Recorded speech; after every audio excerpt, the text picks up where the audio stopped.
72 heures chrono. Tel aurait pu être le titre du film de la deuxième session extraordinaire de l'Assemblée nationale de cette année. Il aura fallu seulement 3 jours aux élus du peuple pour examiner le projet de loi numéro 12-2023, modifiant la loi numéro 2021-35 du 23 juillet 2021, portant code électoral. Une réforme qui découle des conclusions du dialogue national. Le dialogue revêt une importance capitale pour l'équilibre de notre démocratie et la régulation de la tension sociale.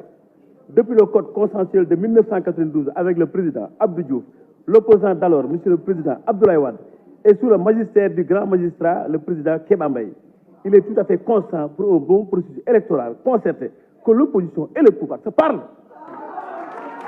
Féliciter le président de la République, M. Macky Sall. Féliciter tous les acteurs. Féliciter tous les acteurs qui ont participé au dialogue pour une cause nationale. Le dialogue, justement, ou l'une des particularités de la démocratie sénégalaise. En France, il y avait les États généraux. C'était quoi? C'était des sortes de dialogues. Il y a toujours eu dans les sociétés en construction des dialogues entre les politiques, entre les gens, les forces vives de la nation. Mais il faut aller discuter. Nous ne sommes pas des ennemis, nous sommes peut-être des adversaires. On a eu des parcours difficiles. Le Parti démocratique sénégalais est né dans le dialogue. Il y a quelque chose qui paraîtra dans les prochains jours, vous le verrez. Une interview du président Abdoulaye Wade qu'il a donnée à un journaliste. J'y ai appris moi-même des choses extraordinaires. Le type de relation qu'il entretenait avec le président Senghor, avec le président Abdou Diouf et l'ensemble de son cabinet, qui ont permis de dénouer énormément de crises qui ne sont même pas apparues au grand jour. C'est dire donc que les hommes politiques n'ont jamais cessé de se parler. Se parler pour se retrouver autour de l'essentiel. La modification du code électoral permet aujourd'hui à certains hommes politiques, comme Khalifa Ababacar Sall, d'être réhabilités. C'est vrai que c'est un jour important pour Taxawu Sénégal. Et j'aimerais en profiter pour lancer un message de remerciement à tous les militants de Taxawu Sénégal, surtout ceux et celles qui n'ont pas failli. Khalifa Sall, nous sommes avec toi. Nous avons pris des coups. Nous avons subi parce que nous savons que tu le mérites. Ce face-à-face avec les députés a été une occasion pour le ministre de l'Intérieur de revenir sur les avancées issues du dialogue national, même si les articles L28 ou L29 du code électoral ont presque cristallisé toutes les attentions.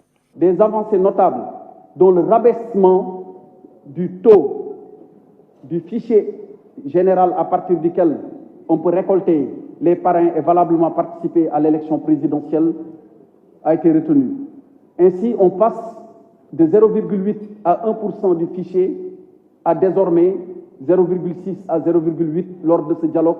Et si vous l'entérinez par un vote, ce sera désormais inscrit dans le code électoral.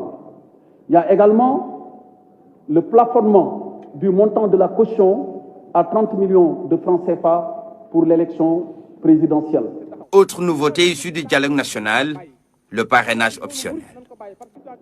Autant les candidats à la candidature peuvent recourir au parrainage citoyen, mais aussi ils peuvent recourir au parrainage par les élus. Désormais, avec 8% des membres de l'Assemblée nationale ou 20% des chefs d'exécutifs territoriaux, on peut valablement déposer sa candidature si on parvient à récolter un tel pourcentage.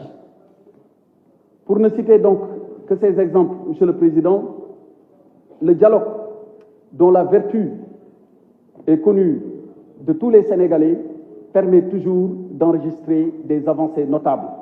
Des avancées notables pour des solutions durables. Les attaques au cocktail Molotov, la dissolution du PASTEF, entre autres questions d'actualité ont été soulevées par les députés. À ces différentes interrogations, le ministre de l'Intérieur rassure. Antoine Félix Abdoulaye Diome de préciser que pas de souci à se faire, car tous les malfaiteurs seront traqués et traduits devant les juridictions compétentes, ce qui veut dire que force reste à la loi.